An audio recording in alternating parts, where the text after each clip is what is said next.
Hey YouTube, I got a lot of shit on my mind right now, man.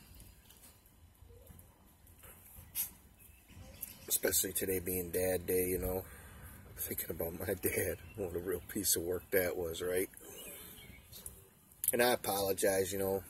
My videos ain't the great. Evidently, you know, my wife brought to my attention that you're supposed to hold your camera up like that and look up at it and not look down at it because it looks like my eyes are closed the whole time I'm talking, but whatever. I don't make these videos to be a celebrity or be critiqued on the quality of the video, you know. You're going to see the same shit from me, whether it's from behind my camera or behind a Hollywood producer, you know. No one's going to doctor my shit. I'm thinking about my dad, man. What a real piece of work he was, man. You know, because ultimately it comes down to, man, the father is such an important role for everybody in the family, you know, the dad.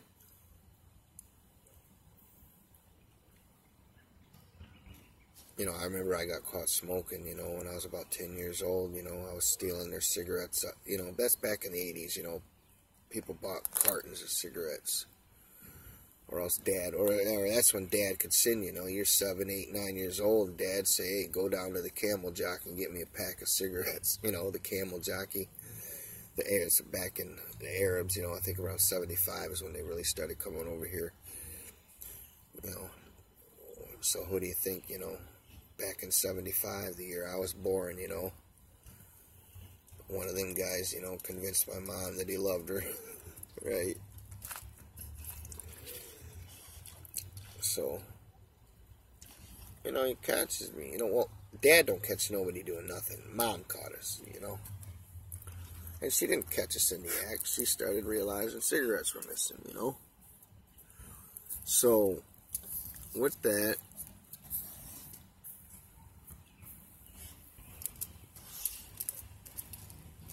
Mom works midnights at the hospital, you know what I'm saying? She don't trust, you know, Dad to be there during the day with us. She's got to be there during the day with us to make sure everything's going all right, you know? So, she works midnights at the hospital. So, I'm at home one night, sitting at the kitchen table, you know, Dad's home from the bar or whatnot.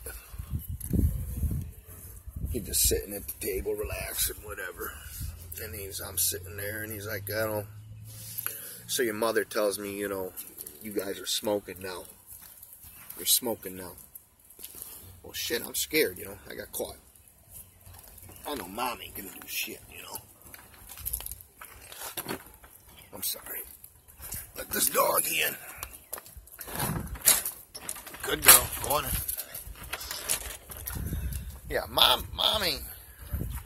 We could walk all over Mom because she knew that, you know, our dad was a piece of shit, so she always went 200, you know. Kind of Mom, you know, she ground you to the room because you guys are roughhousing and not, you know, listening to her, so she finally gets fed up and grounds you to your room. Well, shit, you know, 5 minutes of straight crying, she's going to feel so bad she can't stand it no more and let you back out, right? I mean, we didn't know that's what we were doing. You know what I'm saying? You can look back as an adult and see that's what happened. You didn't know you were a kid. You just knew what you needed to do, you know. What worked and what didn't. Who you could get away with shit with. What shit you could get away with Mom and what shit wouldn't fly with Dad. You knew, you know. Dad's exact words after 5 minutes worth of crying would have been, you know what? Shut the fuck up. Or I'm going to come in there and give you something to cry about, you know. So now I'm scared, you know, he's calling me out. So I'm just sitting there and I didn't say nothing, you know. So he throws me a cigarette. And he's like, all right, let me see. And like, I said, I need your lighter. So he gives me his lighter, you know, and I light up the cigarette. And he says, all right. I just wanted to make sure you weren't wasting them. I mean, are you fucking kidding me, dude? You should have been beating my ass the second you found out that I was smoking. You should have been, 1 for smoking, and 2 for stealing your guys' cigarettes. Stealing. Should have been beating my ass, right? No.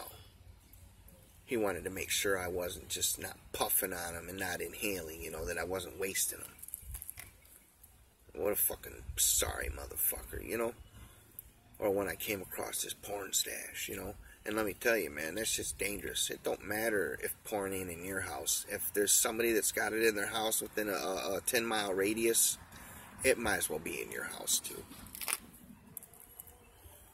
But, you know what he said when he found out? He said, man, if you're going to look at this shit, put it back when you're done. You know? How sad, man. That he had the best wife. You know, my mom went all out for him, you know. Did everything to make him happy that she could, you know. And, you know, he treated his family like shit, you know. And that affects a kid too, you know. Like I said, shit that I should have known by the time I was 15 from my dad, I was having to figure out, you know, while I'm trying out here fend for myself, you know. Yeah, so if you guys got children, you guys try to be a good dad, you know what I'm saying? I love watching, you know, when people post YouTube videos and it shows them well, you know, the actual interaction between them and their kids, you know. Very, very, very important. Because you know what? Ultimately, every kid, especially a young boy, wants to be just like his dad. So, you know, if you're sitting around not doing shit, not working and stuff like that, you know, playing video games and, you know, doing drugs or whatever, they want to be just like that, guys.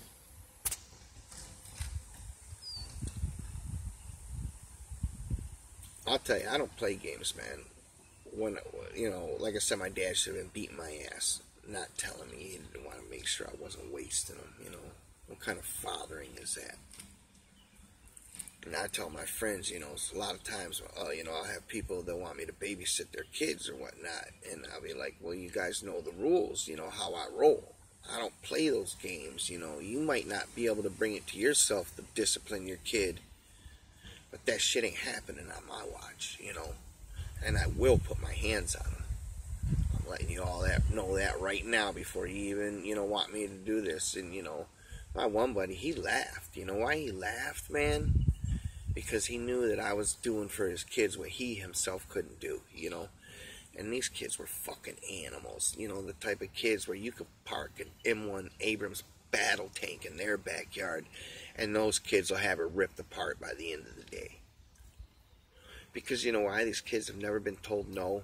They've never been told they've been bad. They run the household. It's crazy over there, man. I'll tell you, real crazy. I don't even have to go into how I met these people or whatever. And the guy, Mike, I mean, he's a good guy. You know, he's a decent guy. I like him. Given, you know, whatever. Like I said, these people are fucked up. Everybody in America's fucked up. So, you know, you can't just not like people or, you know, as long as you can understand they're fucked up, it makes it easier to be friends with them when you know that they're generally more of the honest type of people, you know. They don't steal, you know, they work, you know, they try to fend for themselves out here, whatever. But I'm watching his kids, man. It was his son and his wife's little sister. And, you know, they were only young kids, man, 5, maybe 6. And, sorry guys, I'm close to the airport. These planes, early in the morning and late at night, they're flying in about every minute.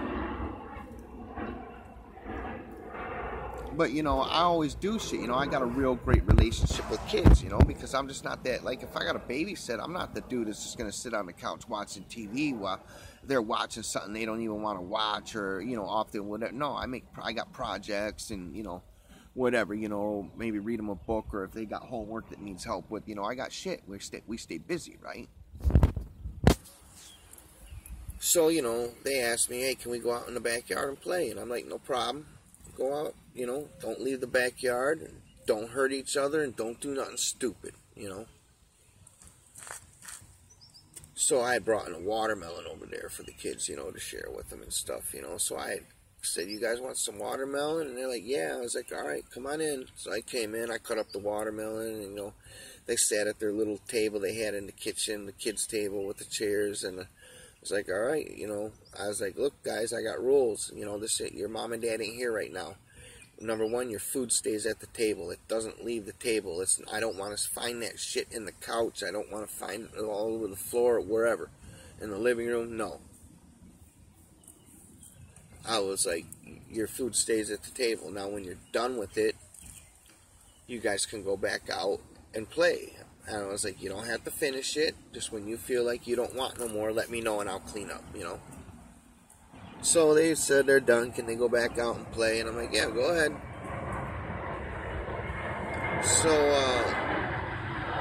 they go out back, you know, and the next thing you know, about 5 minutes later, the little girl's running in screaming. She's like, Justin's trying to squirt me with the hose. She's like, I don't want to get wet right now. And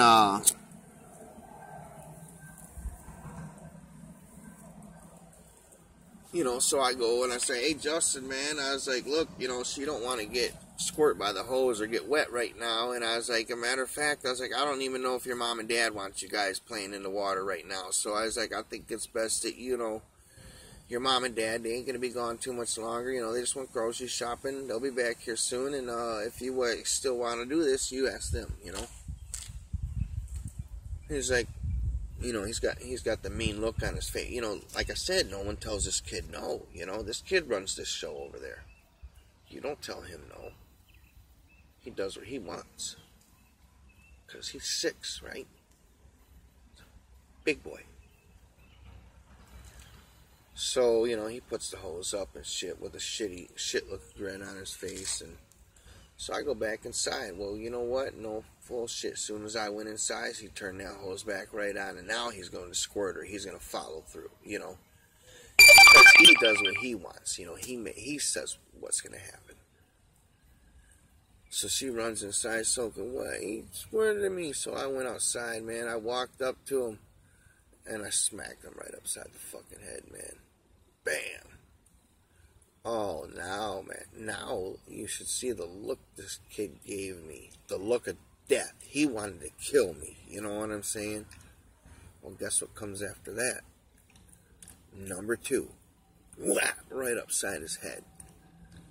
And I was like, you know what? Now you're going to go to your room, you little motherfucker, because I know what you're saying. I was like, with the looks and your responses, you might not know it yet, but you're telling me to get fucked. You know, hey, fuck you. I don't care what you say. Yeah.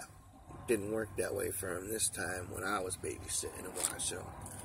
So I smacked his ass upside the head, like again, said twice, and then sent him to his room until his parents got home. Well, guess who the kid wanted when his parents got home and he came out? I mean, he didn't even care about that whole situation. He came to me. Do you know why he came to me? Because he already knows. I was the one that's going to throw a football with him, you know. I'm the one that taught him how to use his fishing pole. Not his dad. So, you know, with discipline, you know, a kid at first, you know, all they know is they're getting beat. They don't understand why, but eventually, you know, that fear that you have to instill into them will turn into respect, you know. Alright, I'm trying to keep my videos shorter, guys. Sorry, man. Maybe I'll start holding this phone up or, you know, she said something about a selfie stick or something like that. I don't know, guys. What does it matter, right? Other than maybe, you know, I don't look like I'm sitting here with my eyes closed or like, you know, I'm a heroin addict or whatever. Hey, Bert, you know, Snuffleupagus, Sesame Street, you know, that fucking elephant had to have been a heroin addict, right? Then you got Bert and Ernie, the 2 fucking homos that pretend they're not homos, but everybody knows they're homos. I mean, what a total mindfuck this shit is from since a kid, you know. I don't know. You guys have a good day.